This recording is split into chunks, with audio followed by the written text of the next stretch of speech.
destroyed. No? Amen. Na maski pag the ship will not make it, you yourself will make it. No? Tungod kay by the grace of the Lord, no, by the grace of the Lord you will make it. Maski pag kay ang kamot sa Ginoo wala sa ship, nasa imuha, no, nga maski pag mulubog na nga barko, no, miski pag mulubog na siya nga mga pangandoy nimo sa kinabuhi, but still you can make it, no, makapadayon ka sa pagpangalagad sa Ginoo, makapadayon ka sa imong kinabuhi, because the Lord's hand is not on the ship, it is on you, no, because na maski pag unsay mahitabo sa imong kinabuhi, you will make it. Nga maski pag kana nga ship dili makato sa imong destination, you will make it, no, mahimo kang successful sa imong kinabuhi because God is with you always, no. God has a promise and God has an assurance nga kung magpabilin ka sa iyang shadow, kung magpabilin ka sa iyaha, no, you will make it. You will make it, no, nga makaabot ka sa imong destination, nga makaabot ka sa success sa imong kinabuhi. No, maski pag kana nga ship malubog, maski pag kana nga mga butang mawala sa imuha, but still you yourself will make it. No, you yourself can make it, no, by the grace of the Lord. No? The Lord has an assurance that He'll going to deliver you on your destination. He had promises, so hold on to it. The ship will not going to make it, but you, with the grace of God, will going to make it. No? The most inimitable part nga maski pag wala ng ship, relationship, situationship, jobs, careers, education, talents, skills, and etc., you are going to make it. No, makapadayon ka towards your destination. Padayon ka nga magpabili nga malikunon diha sa Ginoo. Because God is with you always. Amen. Pero dili ta mag-end dira.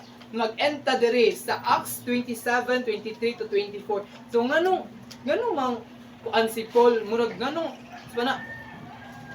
confident ayo si Paul nga makaabot gid ni, no, nganong confident man siya nga nagwarn biya sa pinakauna nga dili ni makaabot ang ship pero nisakay siya, no, dili ni kay makaabot kay nata sa wrong season, nata sa wrong nga kuan, wrong nga ship, nata sa wala mo naminaw, pero nganong nisakay man si Paul, no, nganong naamay confidence si Paul nga makaabot siya sa iyang destination because diri sa 23 and 24, no, last night an angel of the God to whom I belong and whom I serve stood beside me and said, "Do not be afraid, Paul. You must stand trial before Caesar, and God has graciously given you the lives of all who sail with you." No? Naay confident si Paul na makaabot siya dito sa iyang trial. Kay mo may giingon sa angel sa iyahan, no, nga kay unsa man day tumong ni Paul ngano ni sakay sa ani nga ship, kay gusto niya isang at iyahang appeal dito kay King Caesar, which is nag-ingon ang angel nga surely makaabot jud ka dito. So naay confidence, no, let's bring this confidence nga whatever happens, no, you will make it, that we are going to na makaabot kita sa atong destination because God has a promise to us and we must hold on to it, no. Let's bring this confidence na maski pag whoever was around us, no, ikaw sa imong kaugalingon, no, ang magdala sa ilaha padung sa success. Ikaw mismo sa imong kaugalingon magdala sa ilahang destination, no. Let your shine more. Kaya nga ba na, let's have this confidence na maski pag the ship will not make it, you will make it, kay nakay confidence nga the Lord is with you and He will be by your side always. Amen. Pray ta. Heavenly Father God, Lord, we thank you, Lord God, sa pulong, Lord God. Thank you, Lord God, that even though we face shipwrecks sa mong kinabuhi, Lord, even though we face challenges, storms, Lord God, sa mong kinabuhi, Lord God, magpadayon gihapon mi, Lord God, nga mag-voyage diha kanimo, Lord God, magpadayon mi nga mag-set sail diha kanimo, Lord God, mag-uban diha kanimo, Lord God.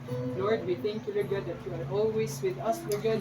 Thank you, Lord God, for your guidance, Lord God. Thank you, Lord God, for warning us, Lord God, sa mga things na dili angay kanamo, Lord God.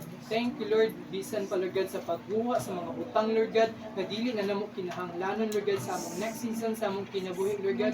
And Lord, we are excited, Lord God, no? Lord, nga makaabot mi sa next season sa among kinabuhi, Lord God. Amen. Kung unsa pa imong buhaton sa among kinabuhi, Lord. Lord, among gisalig diha tanan kanimo lamang, Lord God. Even among mga sheep sa among kinabuhi, Lord. Among mga family, Lord. Among mga gitinguha, Lord God.